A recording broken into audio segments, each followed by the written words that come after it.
Les traits tirés et passablement énervé, Benyamin Netanyahou n'en revient pas. Il a échoué à former une majorité gouvernementale. Son ancien allié très à droite lui a fait défaut.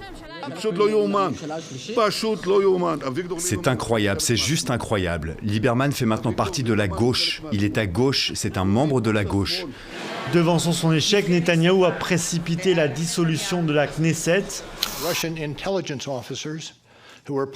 Des agents militaires du renseignement russe ont effectivement fomenté une attaque contre notre système politique, en s'attaquant à l'équipe de campagne d'Hillary Clinton, en piratant ses ordinateurs et ses télécommunications.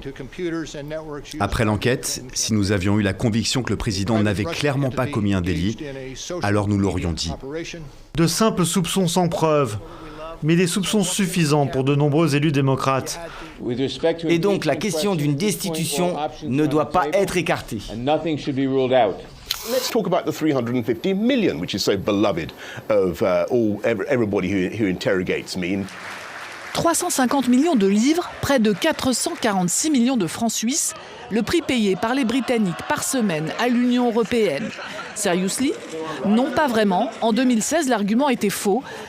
Ce mensonge devenu slogan pour la campagne du référendum sur le Brexit vaut aujourd'hui à Boris Johnson une convocation au tribunal pour une audience préliminaire.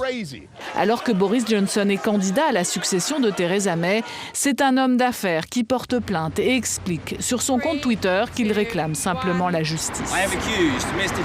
J'accuse M. Johnson, membre du Parlement, ex-maire de Londres, d'avoir menti au peuple sur le coût de l'adhésion à l'Union européenne.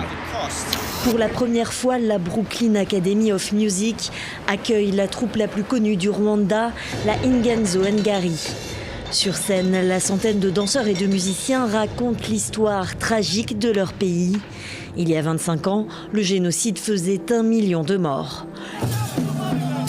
À travers ce spectacle, les artistes font découvrir la culture rwandaise au public américain, notamment la danse traditionnelle guerrière Intore, qui symbolise la force du pays depuis le XVIe siècle.